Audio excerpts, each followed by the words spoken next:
حضرت سیدہ زینب نے پوچھا امام حسین سے کہ سارے زمانے نے روکا ہے، ٹھیک ہے آپ حق پہ ہیں، یہ بھی سب نے کہا آپ حق پہ ہیں، پر روکا بھی سب نے، آپ روکے کیوں نہیں؟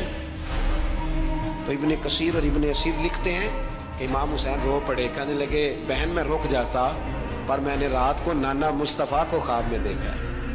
تو حضور نے فرمایا حسین اگر آج یہ رواج پڑ گیا نا یزید جیسے لوگوں کا تو قیامت تک پڑا رہے گا، پھر لوگ کہیں گے کوئی نکلا نہیں تھا تو ہمیں بھی نکلنا، پھر لوگ ظالموں کے سامنے گردنیں جھکانے کے عادی ہو جائیں گے۔ میں کہتا رہتا ہوں، کہہ رہا ہوں، کربلا کی جنگ کفر اسلام کی جنگ نہیں، کفر اسلام کی جنگ نہیں کربلا کی، کیونکہ یزید تو بڑا پکا نمازی تھا، خطبہ دیتا تھا وہ تو۔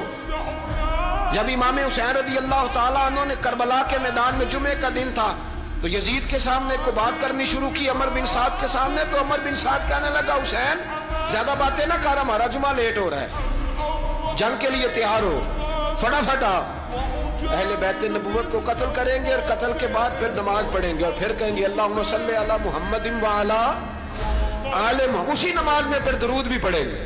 یہ کیسا مرتبہ ہے، کیسا انداز ہے، دوستی قاتل سے بھی مقتول سے یارانہ بھی۔ امام حسین نے حر بن یزید امام حسین سے کہنے لگا مجھے حکم ہے آپ کو روکنے کا، آپ آگے نہیں جا سکتے۔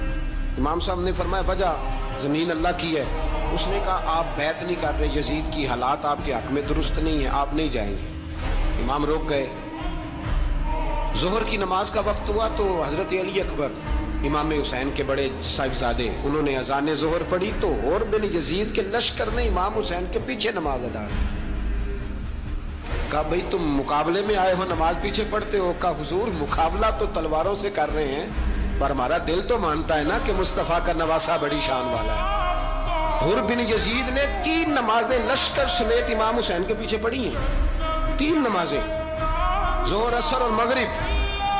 پھر امام حسین کے سامنے شرائط پیش کی کہ آپ کو یہاں گھیر لیا گیا ہے، یہاں آپ بیعت کریں گے، یہاں آپ جنگ کریں گے، 2 ہی باتیں۔ امام حسین نے فرمایا نہیں بھائی بیعت تو میں نہیں کرتا، اس کے علاوہ تم جو کہتے ہو میں کرنے کو تیار ہوں۔ اس نے خط لکھا، عبید اللہ ابن زیاد کو ایک بندہ دوڑایا پیچھے کوفے، چند میل پہ کوفہ تھا، کہا وہ نہیں مان رہے، کیا کرنا؟ تو حسین ابن علی ہے، میں زیادہ دیر انہیں روک بھی نہیں سکتا۔ انہوں نے پیغام دیا حر بن یزید کو کہ کرنا کچھ بھی نہیں، ان کا پانی بند کر دو، بلیک میل کرو، کھانا پانی نہیں ملے گا، چھوٹے چھوٹے بچے ہیں خود ہی مان جائیں گے۔